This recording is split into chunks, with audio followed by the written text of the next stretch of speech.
When people talk about inheritance, they usually imagine money, jewelry, or maybe a nice house in the city. My inheritance was very different. When my father passed away, the only thing he left behind for me was land. A lot of it. Roughly 15 hectares, about 37 acres, stretching across the edge of a small rural town. Now, on paper, that sounds amazing. People think land equals wealth. They picture endless green fields, maybe crops, maybe cattle, and eventually, development potential. But the truth is, my land wasn't like that. It was swampy, low-lying, and infamous in the community for flooding. Not just a little puddle after rain, I mean serious, waist-deep, house-ruining floods. Every 5 to 10 years, heavy storms would roll in, and the land would turn into a lake. As a kid, I saw it happen many times. My father would shake his head and laugh, saying, "That's why nobody ever built here." He never cared to sell it because he knew anyone who bought it would eventually regret it. For him, the land was a piece of family history, something to keep, even if it didn't produce money. He used to take me walking out there, pointing to the big trees and telling me where the water line reached during the worst floods. It was almost like nature's warning signs carved into the bark. So when the lawyer told me the land was now legally mine, I felt mixed. On one hand, it was land, and land is valuable, at least in principle. On the other, I knew what my father knew: no one in their right mind would build houses there. Maybe it could be used for rice paddies, or maybe as grazing land for cattle, but not much else. Still, I was proud. This was part of my father's legacy. He had worked hard all his life, and now I was the caretaker of that land.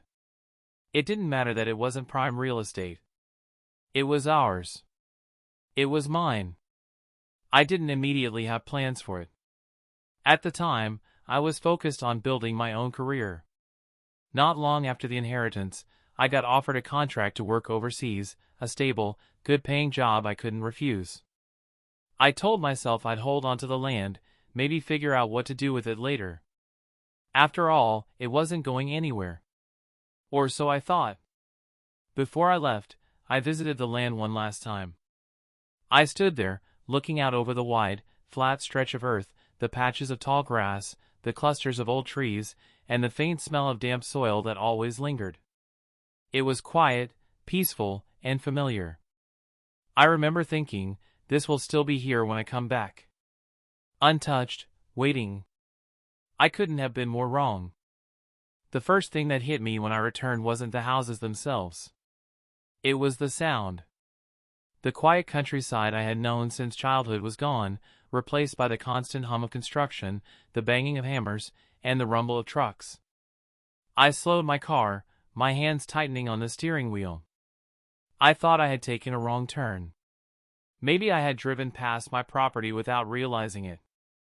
But then I saw the trees, the same old oak line that my father used to point out, the ones with watermarks from decades of floods.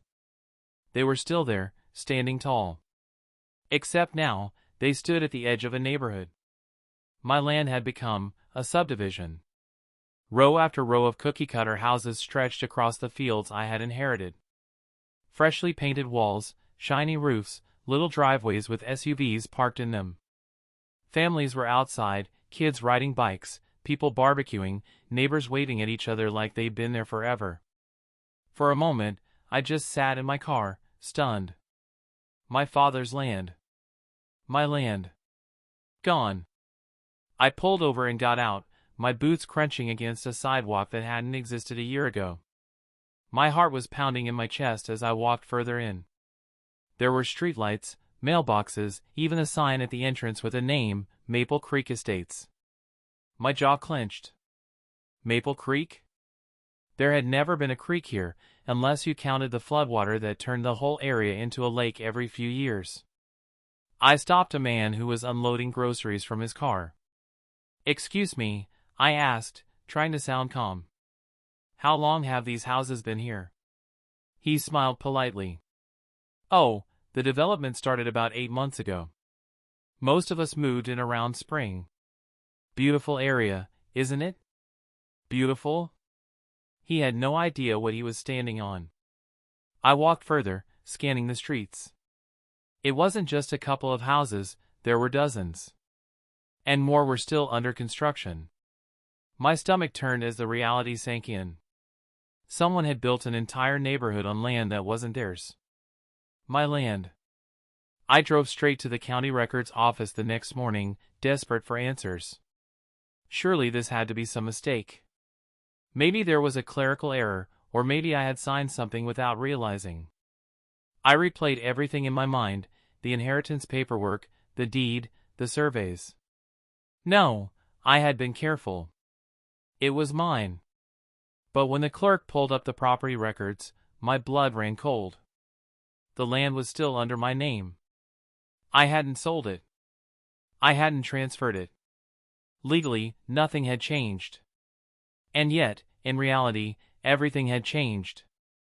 Dozens of houses now stood on land that legally belonged to me. I remember leaving the office in a daze, my mind racing. How could this have happened? Who gave permission? Who thought this was a good idea? And more importantly, what was I going to do about it? One thing was certain, this wasn't just a mistake. This was theft. And I wasn't about to let it slide. The first thing that hit me when I returned wasn't the houses themselves. It was the sound. The quiet countryside I had known since childhood was gone, replaced by the constant hum of construction, the banging of hammers, and the rumble of trucks. I slowed my car, my hands tightening on the steering wheel. I thought I had taken a wrong turn. Maybe I had driven past my property without realizing it. But then I saw the trees, the same old oak line that my father used to point out, the ones with watermarks from decades of floods. They were still there, standing tall. Except now, they stood at the edge of a neighborhood. My land had become a subdivision. Row after row of cookie-cutter houses stretched across the fields I had inherited. Freshly painted walls, shiny roofs, little driveways with SUVs parked in them. Families were outside, kids riding bikes, people barbecuing, neighbors waving at each other like they'd been there forever. For a moment, I just sat in my car, stunned. My father's land. My land. Gone. I pulled over and got out, my boots crunching against a sidewalk that hadn't existed a year ago. My heart was pounding in my chest as I walked further in. There were streetlights, mailboxes, even a sign at the entrance with a name, Maple Creek Estates. My jaw clenched. Maple Creek? There had never been a creek here, unless you counted the floodwater that turned the whole area into a lake every few years. I stopped a man who was unloading groceries from his car. "Excuse me," I asked, trying to sound calm. "How long have these houses been here?" He smiled politely. "Oh, the development started about 8 months ago. Most of us moved in around spring." "Beautiful area, isn't it?" "Beautiful?" He had no idea what he was standing on. I walked further, scanning the streets. It wasn't just a couple of houses, there were dozens. And more were still under construction. My stomach turned as the reality sank in. Someone had built an entire neighborhood on land that wasn't theirs. My land. I drove straight to the county records office the next morning, desperate for answers. Surely this had to be some mistake. Maybe there was a clerical error, or maybe I had signed something without realizing. I replayed everything in my mind, the inheritance paperwork, the deed, the surveys. No, I had been careful. It was mine. But when the clerk pulled up the property records, my blood ran cold. The land was still under my name. I hadn't sold it. I hadn't transferred it. Legally, nothing had changed. And yet, in reality, everything had changed. Dozens of houses now stood on land that legally belonged to me. I remember leaving the office in a daze, my mind racing. How could this have happened? Who gave permission? Who thought this was a good idea? And more importantly, what was I going to do about it? One thing was certain, this wasn't just a mistake. This was theft. And I wasn't about to let it slide. The very next day, I decided to get answers directly from the people who seemed to be running the show. If there were houses, there had to be a developer. And if there were neatly trimmed lawns, matching mailboxes, and strict-looking signs about parking and trash collection, then there was definitely an HOA. Sure enough, at the entrance of Maple Creek Estates was a shiny little office trailer with a banner that read, Homeowners Association, Community Office. I parked my truck and walked straight in. Inside, a middle-aged woman with a clipboard and a tight smile greeted me like I was a potential buyer. "Welcome to Maple Creek. Are you here to tour one of our available properties?" she asked, her voice syrupy sweet. I didn't return the smile. "No. I'm here because this is my land. I inherited it from my father. And I'd like to know what you people are doing building houses on it." Her smile froze, then disappeared entirely. She glanced at another man sitting behind a desk, who quickly set down his coffee. "Excuse me," she said, her tone suddenly sharp. "You heard me," I said, pulling a copy of my deed from my folder. I had brought it with me, just in case. I slapped it on the desk. "This is mine. The county records prove it." "So how exactly did an HOA decide to take over?" The man behind the desk cleared his throat. "Sir, I think you're mistaken. This property has been developed in full compliance with local regulations. The Homeowners Association oversees the neighborhood now. If you have an issue, you can take it up with the board." My blood boiled. "The board? You mean the board of people squatting on my land? You don't seem to understand. I never sold this property. You're trespassing. All of you." The woman stood up, folding her arms. "Sir, if you cause a disturbance, I'll have to ask you to leave. This is private property now." That was the last straw. I laughed, a bitter, humorless laugh. "Private property? No. It's my property. And the only disturbance here is the fact that you built 21 houses on land you don't own." They exchanged nervous glances, trying to keep their professional masks on, but I could see the cracks. They hadn't expected anyone to come back for this land. They thought it was forgotten. Abandoned.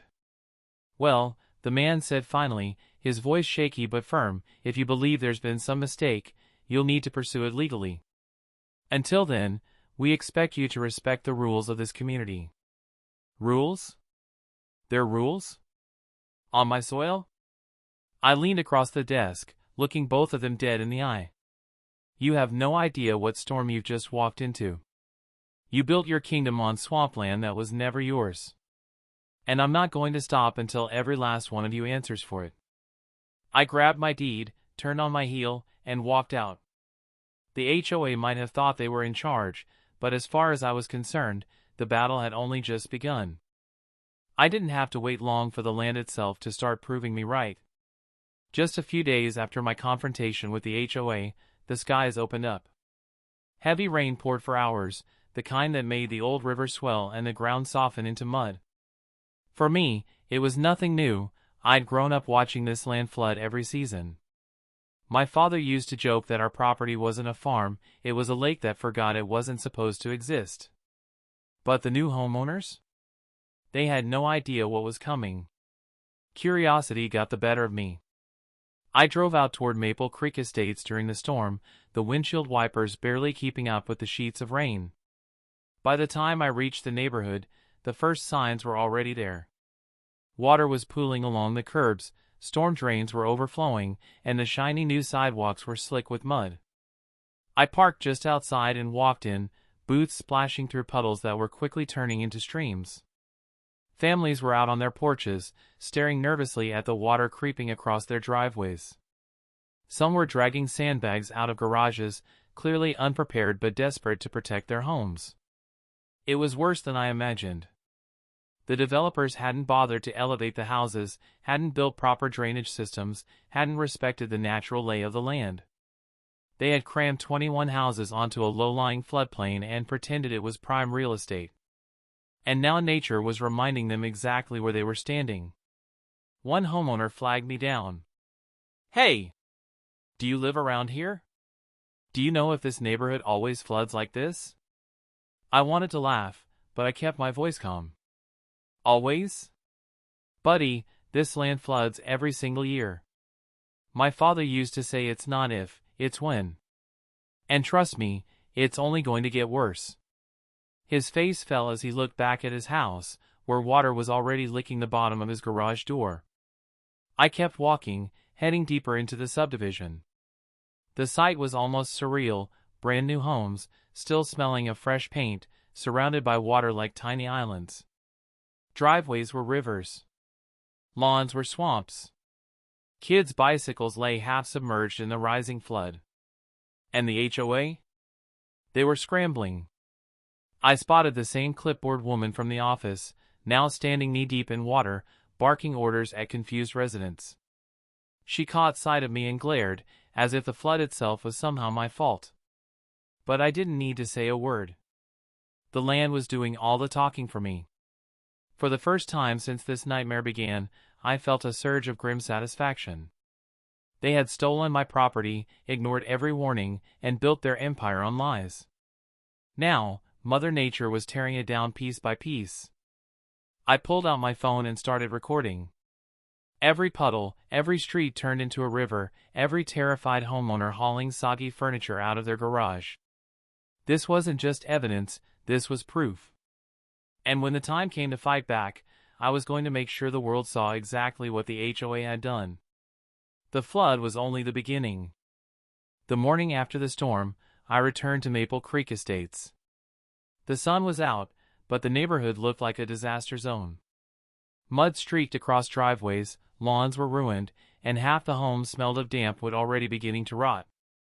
Homeowners were out in their yards, shaking their heads, hauling out soaked carpet, ruined furniture, and waterlogged boxes. And right in the middle of it all was the HOA. The same clipboard woman, her name was apparently Janet, had gathered the residents in a circle near the community office. I stood far enough away not to be noticed at first, but close enough to hear. "Listen, everyone," she said, her voice sharp and defensive. The flooding was an act of nature. Completely unforeseeable. This isn't the fault of the HOA, the board, or the developers. We'll be working with the county to see what can be done about drainage, but in the meantime, you're responsible for protecting your own property. Unbelievable. A man from the crowd raised his hand, his voice frustrated. Unforeseeable? My basement's ruined. And my insurance says they won't cover it because the area is classified as a high-risk flood zone. Why didn't anyone tell us that before we bought these homes? Janet didn't even flinch. Those reports are not the responsibility of the HOA. If you have an issue, take it up with your insurance provider or the original builder. Her words made my blood boil. Not the responsibility of the HOA? They had taken my land, sold it off, built homes where no one should live, and now they were pretending they had nothing to do with it. I decided to step in. "That's a lie," I said, loud enough for the whole group to hear. Heads turned. A few homeowners looked confused, they didn't know who I was. Janet's eyes narrowed like daggers. "This land," I continued, "has always been a floodplain. Everyone in town knows it. My family owned it for generations. And do you want to know why we never built on it?" The crowd waited. I let the silence stretch before answering. "Because it floods. Every single year. And the HOA knew. Or at least, they should have. Instead, they ignored the warnings and built here anyway. And now you're paying the price." A murmur rippled through the group. Some looked angry at Janet, others looked scared. Janet stepped forward, her voice icy.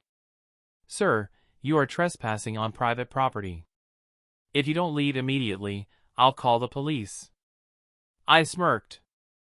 "Go ahead. Call them. And when they show up, I'll show them my deed. I'll show them the county records that say this is my land. Let's see who gets escorted out." Her face turned red, but she didn't say another word. The homeowners, though, they were starting to realize they'd been duped. I saw doubt, anger, and frustration flicker in their eyes. The HOA might have tried to shift the blame, but the truth was seeping in just like the floodwater. And I was going to make sure it spread. After my confrontation with Janet and the HOA, I knew one thing for certain: talking wasn't going to fix this. If I wanted justice, if I wanted to reclaim what was mine, I'd need proof. Cold, hard evidence that no lawyer or judge could ignore. So, I got to work. The first step was documentation. Every time it rained, I drove out to Maple Creek Estates. I filmed the streets turning into rivers, the water creeping into garages, and the storm drains that were nothing more than decorative grates. I interviewed homeowners who were willing to talk, recording their frustrations and fears.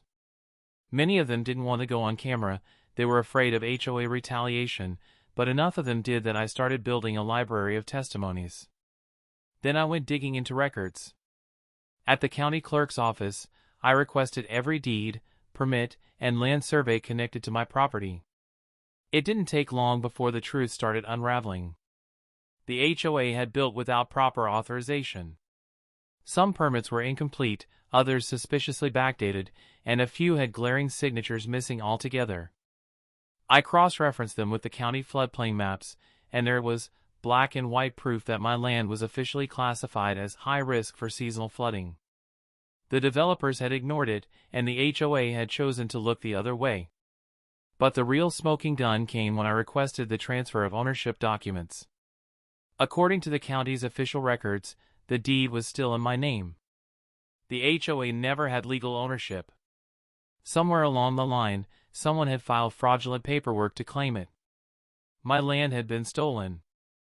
I remember sitting there in the county office, papers spread across the table, heart pounding with both anger and excitement. For the first time, I had something more than just words. I had evidence. I wasn't done yet. I hired a surveyor to assess the homes, and he confirmed what I already suspected: the grading of the lots was completely wrong. Instead of diverting water away, the houses had been built in shallow bowls where water naturally collected. He shook his head as he walked me through it, saying, "This isn't just negligence. This is malpractice." I could already picture the look on Janet's face when all of this hit the courtroom. But I wasn't just preparing for a legal battle. I was also preparing for war in the court of public opinion. I uploaded clips of the flooding to online forums, shared documents anonymously with a few reporters, and quietly built a folder labeled HOA Fraud. Every file, every video, every testimony went into it. This wasn't just my fight anymore. It was bigger. Because if they could steal my land and trick 21 families into living on a swamp, what else were they capable of? One thing was certain: the HOA had started this war. But I was going to finish it. By the time summer rolled around, the cracks in the HOA's iron grip were starting to show. And it wasn't just the cracks in their reputation, it was the literal cracks in the homes. Water damage was everywhere. Basements smelled like mildew. Walls were swelling with rot. One woman showed me her kitchen floor where the tiles were beginning to warp upward. "I paid $400,000 for this," she whispered, voice shaking. "And it's falling apart already." The homeowners were furious, not at me, but at the people who had sold them the dream of luxury living. And every time the HOA tried to spin the story, they dug themselves deeper. At the next HOA meeting, which I decided to quietly attend from the back row, the tension was thick enough to choke on. Janet still stood at the front, clipboard in hand, trying to maintain her queen bee authority. "Ladies and gentlemen," she began, her voice cold and practiced, "we're doing everything we can to address the flooding concerns. But as we've stated before, these are natural events. The HOA cannot be held accountable." That's when it happened. A man in his 50s shot up from his chair. He slammed a soggy manila folder onto the table. "Then explain this," he snapped. He pulled out the photos, pictures of his basement, waist deep in brown water.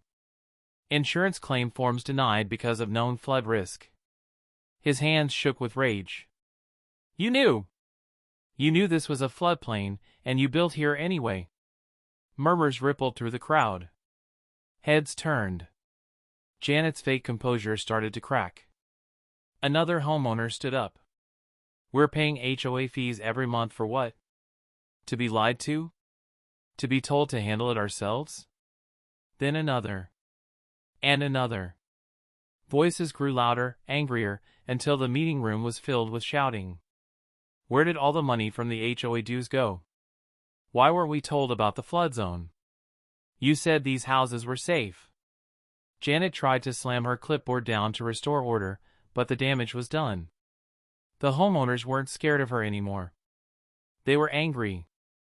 That's when one woman, a young mother clutching her toddler, pointed directly at me in the back. He told us the truth. He warned us. And you tried to shut him up. Every head turned toward me. For a moment, I felt the weight of all their eyes. I stood. Calm. Steady. You've all been misled, I said, letting my voice carry. I have the records. The maps. The deeds. The proof. They never owned this land. It's mine. And it always has been.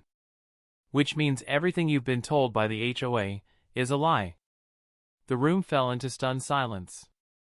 For the first time, I saw it, not just cracks, but full-on fractures in Janet's control. She tried to speak, but no one listened. The homeowners weren't looking at her anymore. They were looking at me. And in that moment, the balance of power shifted. The courthouse smelled of old wood and cold marble, the kind of place where lives were rewritten with the strike of a gavel. I walked in with a thick binder tucked under my arm, months of evidence, photographs, surveys, and public records. Behind me, a handful of homeowners trailed in, faces pale but determined. They weren't on trial, but in a way, their futures depended on what happened here just as much as mine did. The HOA arrived in force. Janet strutted through the doors in a sharp navy suit, flanked by two lawyers who looked like they charged by the second. She didn't look at me, but I caught the faintest smirk at the corner of her mouth, the smirk of someone who still believed she could bend the truth to her will. When the judge entered, the room fell silent. The HOA's attorney went first. He stood tall, voice dripping with arrogance. Your Honor, the plaintiff is attempting to sabotage an established community. The HOA lawfully purchased the land, developed it, and has acted in the best interest of the homeowners. Any claims otherwise are baseless and misleading. I kept my face still, but inside, I smiled. When it was my turn, I rose slowly and opened my binder. Your Honor, I began, sliding documents across the bench. These are the original deeds filed with the county. As you can see, they are still in my name. The HOA never purchased this land. What they submitted instead was falsified paperwork. The judge's eyebrows lifted. Next came the floodplain maps. These were on record years before construction began. Any competent developer would have known this land was unsuitable for building. But the HOA pushed forward anyway. And here, I pulled out photos, is the result. Homes destroyed, families displaced, property values ruined. Murmurs echoed through the courtroom. The homeowners behind me nodded, some whispering that's my house as the images flashed across the projector. The HOA lawyer scrambled to object, claiming the floods were unforeseeable natural disasters. But I had come prepared. I presented the surveyor's report, stating in no uncertain terms that the grading of the homes was negligent. This wasn't an act of God, I said firmly. This was malpractice. Then I went for the final blow. And here, I said, holding up a stack of signed testimonies, are the voices of the people who were lied to. They were told their homes were safe. They were told the HOA owned this land. They were told the flooding was their problem. None of it was true. The judge leaned back, steepling his fingers. Janet's smug confidence was gone, replaced with the ghost of panic. Her lawyers shuffled papers desperately, but the damage had been done. By the time the session adjourned, it was clear where the scales were tipping. The HOA had walked in with power and polish. But I had walked in with the truth. And the truth was heavier than anything they carried. The final day of court felt heavier than all the others combined. The courtroom was packed, homeowners, reporters, even curious locals who had heard about the case of the man whose land was stolen. For months, this battle had consumed my life. Today, it would end. The judge entered, his face unreadable as he shuffled through the thick stack of files in front of him. Everyone held their breath. Even Janet, who once strutted like a queen, now sat stiff in her seat, lips pursed tight. The judge's voice rang out. After reviewing the evidence, testimony, and legal documents, the court finds that the land in question was never lawfully transferred from the plaintiff. Therefore, the HOA had no legal right to develop or sell properties on said land. Gasps erupted. A homeowner clutched her husband's arm, eyes wide. Janet's face drained of color. But the judge wasn't finished.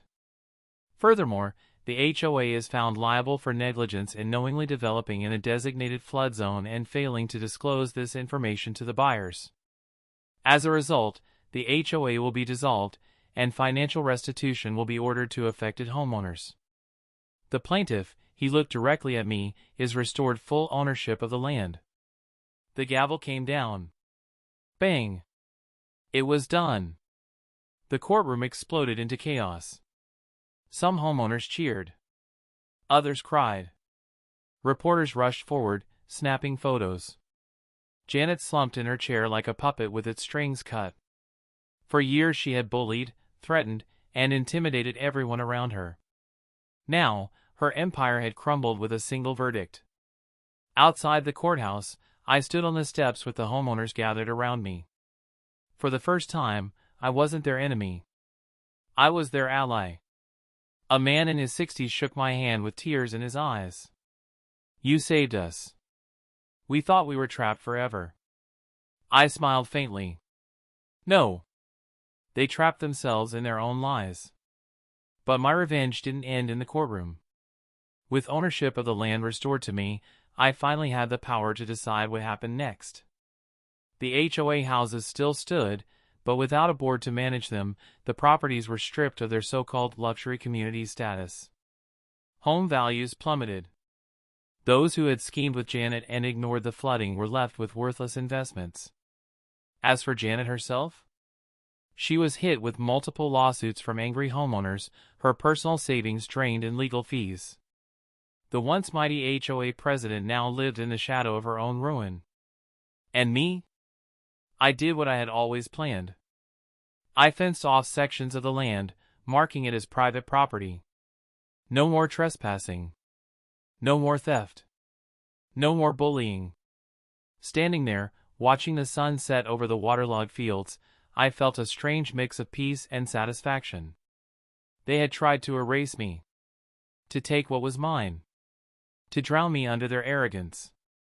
Instead, they drowned themselves. And I walked away, the rightful owner once more, with my land, my pride, and my revenge intact.